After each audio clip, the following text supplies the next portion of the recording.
Just over a year ago, I was hiring for a facilities management vacancy, looking after facilities management for these 5 sites that I have responsibility for.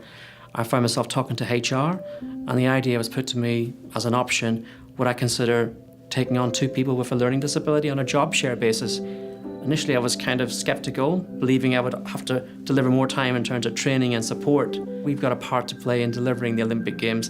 It's got to be done by a specific date, and then we've got to close down. So there's no downtime, there's no slacking, if you like. Every day is absolutely full on, every hour is measured out.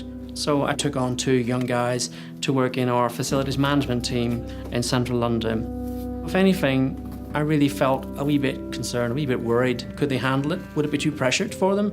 And for my co-workers, my team members, how would it impact on them? But very quickly, within about a week and a half, 2 weeks, all those concerns evaporated completely.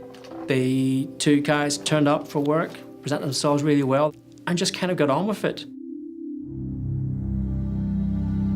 It's quite often difficult for people to find work because employers did not quite understand how to talk to someone who has a disability, what adaptations might need to be made, or even how to go about finding someone with a disability. Argonaut was set up 2 years ago to provide facilities management services, which is things like cleaning, gardening, security, plumbing and electrical services. We are a company that operates on a commercial basis, but we specifically reserve all the posts for disabled people.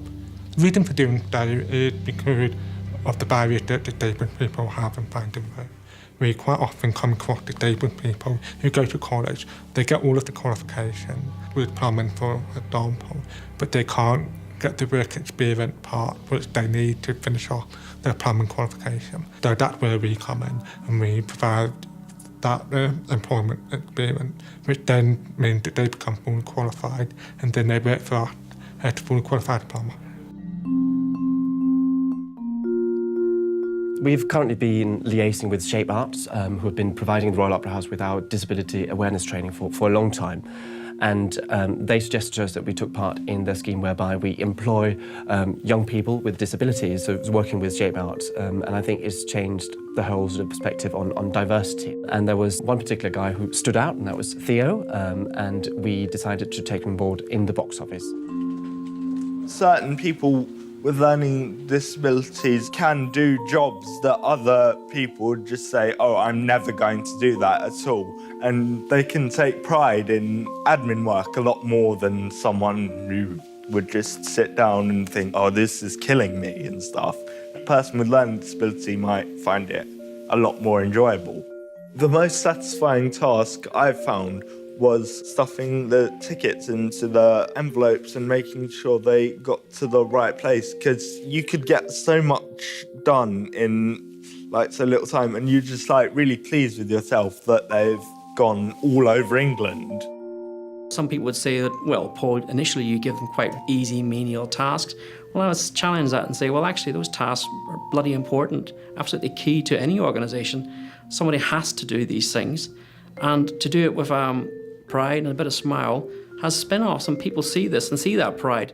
When you take on someone who has a learning disability, there's quite a lot of motivational benefits because you get people working together as a team who support each other when someone can't do one task but can do another. And then people tend to gel together as a team, which leads to long-term benefit. Over the last year, I've had 2 guys with 0 downtime, not 1 day sick, no lateness, completely flexible and adaptable. At a personal level, it's made me more rounded, more open, and I think that's the kind of benefit that most people will derive.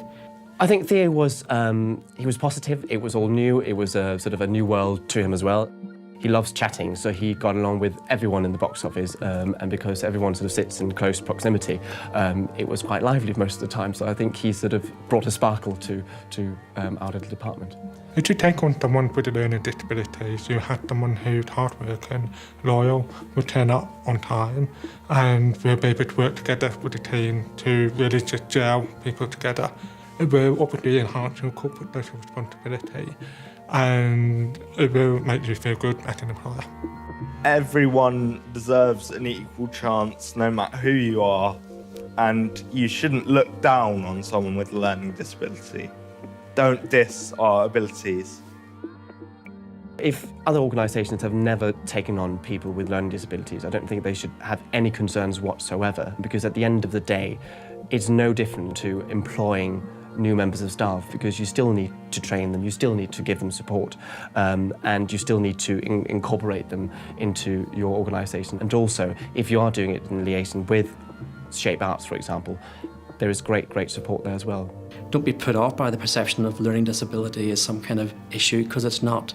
Just look beyond that title and see the person. You'll have roles within your organisations that can be carried out by anybody. Most roles are actually quite generic, don't need specialist skill sets, if you like. So I would completely endorse this. And obviously, looking ahead into the future, it's a scheme that I would be embracing for future hires in any job I do going forward.